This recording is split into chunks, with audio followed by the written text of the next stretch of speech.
बिल्कुल। देखिए, जो डर होता है ना, काफ़ी समय तक, कई बरसों तक डर रहे। अब वोटर वोट देने से डरे, कोई अच्छा आदमी चुनाव लड़ने से डरे, कोई अपनी बात खुल के कहने से डरे। जब वो डर हटता है तो फिर इरप्शन होता है, ज्वालामुखी फटता है, वो दिखाई दे रहा है। अदरवाइज ये 200 की 197 200 को टच करना कोई आसान काम नहीं था। जो हम बातें कर रहे हैं वो जनरली आपको मेजॉरिटी मिल जाएगी, ये खा जाएगा। फिर ये जो पब्लिक बाहर निकली है, जैसे बहुत साल से बांध के रखा हुआ था, और ये जब भरोसा दिया नरेंद्र मोदी ने, अमित शाह ने, कि डरो मत, हम हैं, वो लोग जो बाहर निकले हैं, उसका ये नतीजा। और जज जी, उस दिन भी दिखाई दिया आप तीन रोज पहले, जब मनीष के कैमरे पर ही मनीष भट्टाचार्य के लाइव कैमरे पर आकर के दर्जनों लोगों ने कहा कि फाल्टा सीट पर जो है वो हमें डराया गया है, मारा पीटा गया, धमकी दी गई कि हमने बीजेपी को वोट दे दिया है। बाद में वो इलेक्शन जो है वो रद्द करना पड़ा, अब दोबारा वहां पर वोट होगा। और इंडिया टीवी इंसिडेंटली हम वहां सबसे पहले थे, और उसके बाद फिर वो पूरे मीडिया में वो खबर जो है वो छाई रही। पुलिस का डर, तृणमूल के गुंडे का डर, वहाँ के जो लोकल ब्यूरोक्रेट है उसका डर, आपको हर तरीके से डर ही था कि कोई अपनी बात खुल के कह नहीं सकता, चाहे वो जुडिशरी हो, चाहे वो मीडिया हो, चाहे वो आम आदमी हो, सबके लिए ये डर जब हटा है। अभी तो और नजर आएगा जब ये सरकार बदलेगी, और पुलिस का बदलाव एटीट्यूड तो हमने पिछले 2-3 दिन में देख ही लिया है। जी बिल्कुल। सर, मैं थोड़ा सा करेक्ट कर दूं, आपने कहा कि फाल्टा में, जब कल हम परसों हम लोग देख ही रहे थे, जब मनीष कर रहे थे कि इंडिया टीवी वहाँ पर पहला वहाँ पर थे, वो ऐसी बात नहीं है।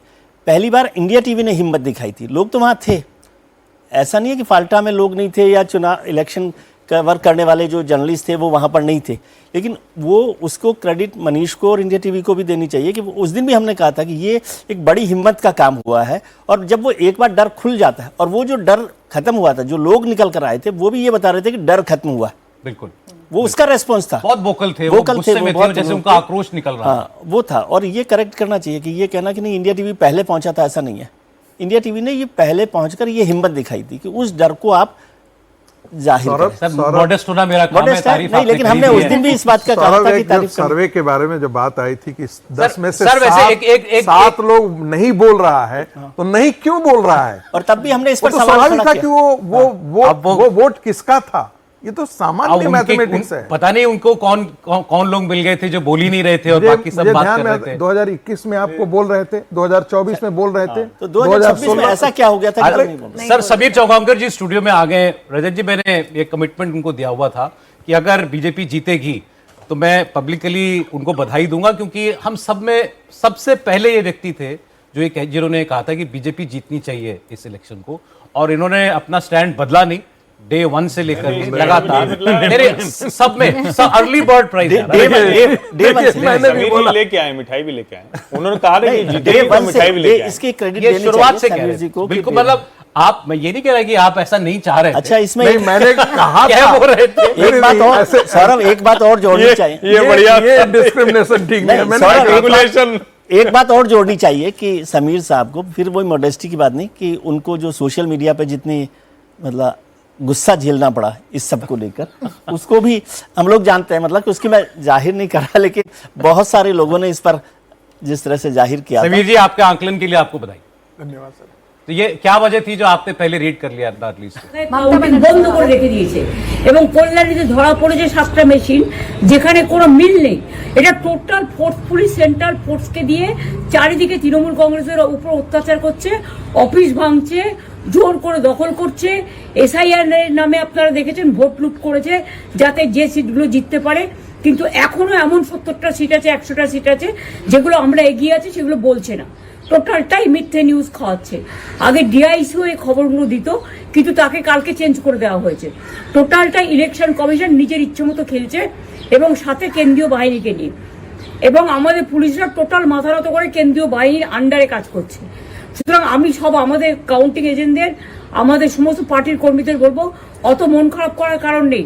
আমি বলেছিলাম সূর্যাস্তের পরে আপনারা জিতবেন।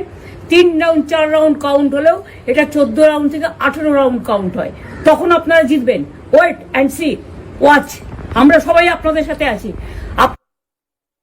ममता बनर्जी बंगाली में बोल रही थी, तो जितना समझ में आया शायद उन्होंने ये कहा कि पहले ही खुशियां मना रही है भाजपा, अभी हम वेट करेंगे, अभी 7-8 राउंड की गिनती भी नहीं हुई है कई जगहों पर, तो उसका हम इंतजार करेंगे। उन्होंने कहा वेट एंड वॉच। बाकी एसआईआर सुनाई दिया, इलेक्शन कमीशन सुनाई दिया, केंद्रीय वाहिनी सुनाई दिया, तो यूजुअल सस्पेक्ट्स जो उनके नैरेटिव में है उनका नाम तो उन्होंने ले ही लिया। वो ये भी कह रही हैं कि कार्यकर्ता काउंटिंग सेंटर ना छोड़े। ममता बनर्जी कह रही हैं कि अभी कई राउंड की काउंटिंग बाकी है, आप हताश ना हो, आप परेशान ना हो, लेकिन आपको काउंटिंग सेंटर नहीं छोड़ना है क्योंकि 18 राउंड की काउंटिंग अभी बाकी है। तो ममता बनर्जी ने अपील की है और साथ ही साथ ये भी कहा है कि हमारे साथ भेदभाव तो किया ही जा रहा है। इलेक्शन कमीशन को भी वो दोष दे रही थी, सेंट्रल फोर्सेस को भी दोष दे रही थी, एसआईआर का भी जिक्र कर रही थी। तो साथ ही साथ अपने कार्यकर्ताओं को ये मैसेज दे रही थी कि अभी परेशान होने की जरूरत नहीं है, अभी हताश होने की जरूरत नहीं है, अभी 18 राउंड की काउंटिंग बाकी है। आपको काउंटिंग सेंटर नहीं छोड़ना है, काउंटिंग सेंटर पर बने रहना है, क्योंकि अगर आप काउंटिंग सेंटर छोड़ देंगे तो हो सकता है कि कुछ गड़बड़ी हो जाए। तो एक कोशिश है समीर जी आखिरी वक्त तक अपने कार्यकर्ताओं में जोश भरने की या उनको ये कहने की कि अभी चलिए रुक जाइए, 18 राउंड है, पिक्चर बदल सकती है। और कोई फर्क पड़ता है कि 2 घंटे 3 घंटे और इंतजार कर लिया तो? नहीं, ममता बनर्जी जानते हैं उनके जो ये वर्कर हैं ये इसलिए तब तक टिके रहेंगे जब तक उन्हें लगेगा हमारी सरकार है, हमारी पुलिस है। जब उन्हें लगेगा कि हमारी सरकार जा रही है तो वो छोड़ के भाग जाएंगे, उसके बगैर रहने की उन्हें आदत नहीं है।